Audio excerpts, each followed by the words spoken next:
All right, I want to make a quick one. Hopefully, this is a little bit off the top of my head, just in response to kind of an interesting question that someone posed on a songwriting forum that I think has kind of, it's kind of a thinker of an answer.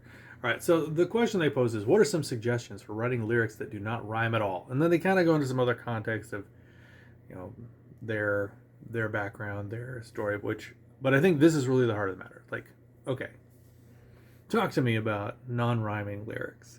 Um, so I think that this is at the very least an interesting thing to think about in the context of like an exercise. Now, why would you choose to constrain yourself from not rhyming as a rule? I don't think that there's no reason that leaps to mind that you would want to do that all the time just because. But I say that as a person who, on the musical front, made a big point of not using 5-to-1 cadences for years and years and years, just because. Just because I wanted to be different. And I don't regret that at all. I think that has become kind of central to my voice as a songwriter is a different approach to harmony. And so this too, if you really feel passionate about it, go for it. Like if that is calling out to you as part of your voice, do it. So strictly speaking, whether it's an exercise or it's an identity or it's you have some other reason that you're going to do this, what are we trying to achieve and how can you achieve it without rhymes? So I've talked about this before, how good lyrics strike a balance between several different things, but chief among them in my mind, the first two that come to mind is this balance between the sort of puzzle, the wordplay of lyrics that is intriguing and inviting to listeners. People like the cleverness of wordplay, and so rhyming is definitely part of that because it's a key that lets you know this was very constructed, and it has this payoff of immediately demonstrating kind of how you're leaping from lily pad to lily pad to get across this stream. Um, but that has to be balanced with, ideally, is in perfect balance with the naturalness of the language. That it's as if you're saying what you wanted to say the way it should be said. Um, it seems it's a natural way of saying it, but it clearly is constructed to have this sort of higher order organization to it. You want to see these resonances, kind of other kinds of things, sort of crossing through the fabric of whatever you write. Other ways in which the meter lines up, word choices line up, images line up that have similarity and resonance with each other. Um, so another thing you're trying to balance is sort of the beauty, kind of imagery and concepts and things that communicate something that is esoteric and nonverbal, like communicating an image, a picture. Painting a picture in somebody's mind is a really powerful thing, and it's also something that listeners enjoy. They really want to see that and connect to it and start to connect to this language, connect to this idea on different levels. And so the more that you can construct that as well, the stronger your lyric is going to be. You also want to have something to say that seems true. So the truth, the idea and concept the point of view that you're communicating, the more that it can sort of clearly state itself, so that people have the opportunity, should if that strikes a chord in them, that it strikes the chord. So, for instance, everyone's fallen in love, but not every song that wants to be about love strikes the chord, says the thing that connects to me and my experiences falling in love, for instance.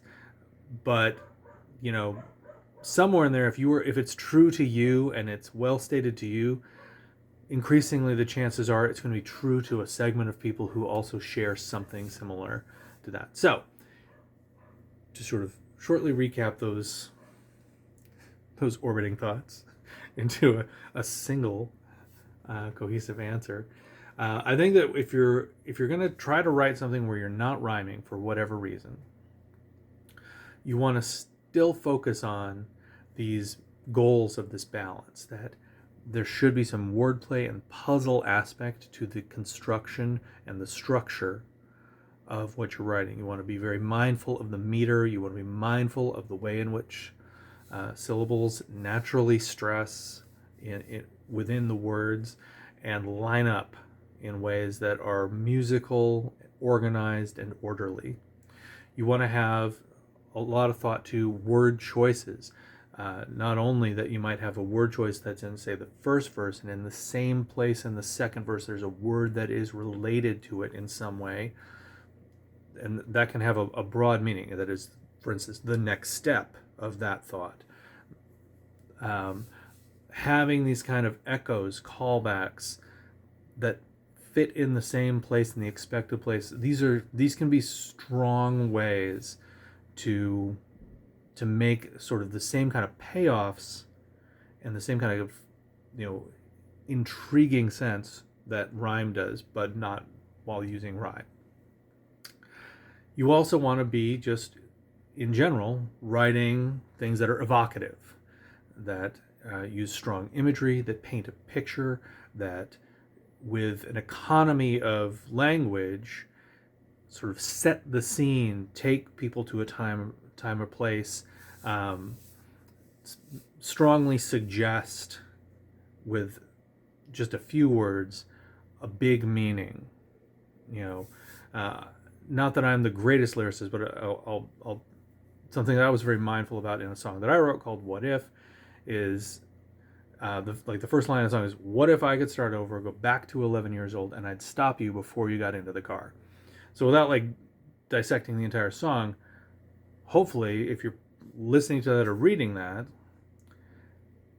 I'm trying to take you to an idea, a truth, which is, we all kind of have moments where we kind of daydream about, what if we could go back in time? What if we could do something differently? That's a very universal thing, and I'm hoping that by stating it the way I stated it, that I'm being, apparent about what I'm talking about, and I'm letting people connect to, yes, I know what you're talking about, and I've done that too, and that instantaneously they're drawn into a shared experience that we have together, and maybe the next piece they can relate to, even if it's not exactly something that they've also thought. So if I'm using, beyond that, okay, so what if I could go back and do something differently? Instead, let me start to get specific. Let me start to lay some images out and some very specific details that paint a picture of what I'm talking about. I'm talking about the death of somebody who was close to me, and that within that, got distracted by a flashing notification on my phone of a message I probably should be paying attention to instead of doing this. So anyway, but by using details like that, again, you want to use a truth, and you want to use an economy of language that paints a picture. And it doesn't have to be that you're describing a sunset, but that you're describing a thought, you're describing an idea in a way that is more immediately evocative, but also kind of beautiful. Your word choice matters. The rhythm of what you're saying matters. A lot of stuff matters, and you can make that matter just a little bit more if you choose not to rhyme. And that could be an interesting way to make yourself focus on those other elements. So I think it's a really good question. I think it's a good thing to try. And I think that those are the things that you would then put extra energy into. And hopefully it's an interesting thing to think about. But till next time, signing off.